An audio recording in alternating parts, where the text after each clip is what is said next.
parte que é amanhã, né? Isso, a minha pregação ela é amanhã. O meu tema é Renovação Carismática Católica, missão em todos os ambientes. Vou procurar trabalhar um pouco essa dimensão da evangelização, da renovação em todos os lugares, em todos os ambientes. Então, já de primeira mão, o que as pessoas podem esperar da sua pregação? Primeira coisa é entender que o movimento que a gente faz parte é um movimento missionário, né? Então, quem é renovação, quem se identifica com o movimento, tem que entender que o movimento ele é missionário. Então, quem participa já tem que descobrir essa dimensão missionária. E onde que um membro da renovação estiver, ele tem que entender que ali ele faz um papel de evangelizador, seja trabalhando, seja na faculdade, na universidade, no lazer, né? Mas de uma maneira muito especial no grupo de oração. Na sua opinião, nos dias atuais, como vem sendo o trabalho, né, da renovação carismática, principalmente voltada com foco para esse lado de desenvolver a pregação, de desenvolver pessoas que possam estar evangelizando por meio desse ministério? Não, então, hoje a renovação carismática ela tem uma estrutura muito boa em relação ao ministério de pregação. E o que a gente tem oferecido hoje para a pessoa que já prega ou para aqueles que já sentem o desejo de iniciar no ministério de pregação? A gente tem três elementos que a gente chama que é o tripé da pregação. Primeiro, que é o conhecimento bíblico e doutrinário, depois a metodologia ou a técnica e a unção. Então a gente tenta trabalhar esses três aspectos para formar o pregador. O conhecimento bíblico e doutrinário. O pregador tem que conhecer a palavra de Deus e também a igreja, né? Porque é o que vai dar conteúdo, é o que vai dar substância. A metodologia é um método, é o que vai ajudar ele, por exemplo, a montar uma pregação. Eu tenho, por exemplo, um tempo de 5 minutos, como de 1 hora eu sei como organizar uma pregação e ali não ter problema com o tempo. E por fim, o mais importante é a unção, né?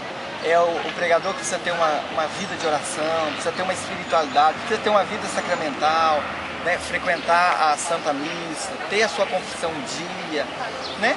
Essas práticas que todo cristão deve ter, né?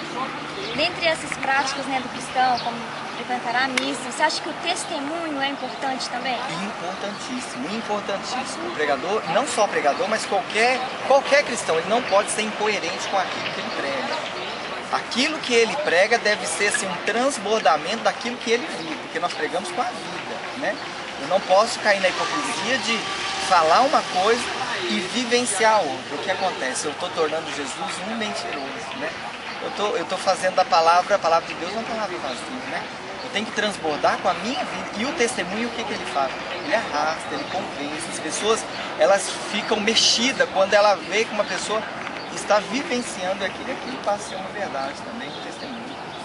Maurinho, você como servo, como cristão, né? Já que a gente está falando de testemunho, você tem algum testemunho também que seria interessante estar proclamando para as pessoas, para os ouvintes da Web Rádio? Então, testemunha, a vida da gente é um contínuo testemunho, né? As coisas que a gente já vivenciou e tem vivenciado com o Senhor. Mas assim, um testemunho interessante foi logo quando eu tive a minha experiência com Deus e foi algo tão engraçado, mas ao mesmo tempo maravilhoso, porque a primeira vez que eu participei do Encontro da Renovação, eu senti uma formação, graças a Deus, muito boa, católica, mas não tinha aquela experiência com Deus.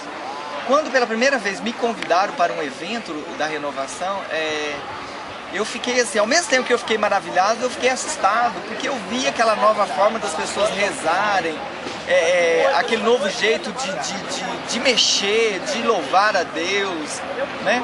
E a fé, como algo que eu nunca tinha visto assim, tão sincero das pessoas, aquilo mexeu comigo, mas ao mesmo tempo eu fiquei assustado, falei, meu Deus do céu, onde que eu estou? Mas assim, como Deus, ele é maravilhoso, aquilo foi mexendo comigo, com o meu coração e eu não resisti.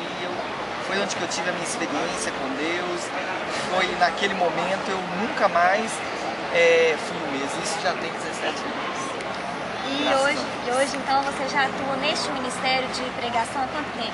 Sempre eu fui pregador, desde quando eu coloquei o meu pé no grupo de oração e eu vi uma pessoa pregando, eu quis ser pregador. Mas depois eu fui entender que era o Espírito Santo que já estava gerando isso no meu coração, eu nunca quis ser outra coisa. Eu sempre quis ser pregador.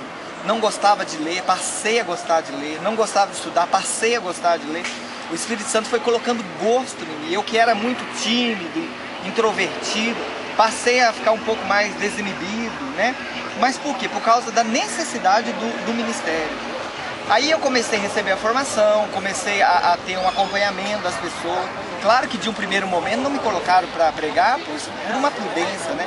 Mas eu fiquei um período assim, tendo formação, sendo assistido, sendo corrigido.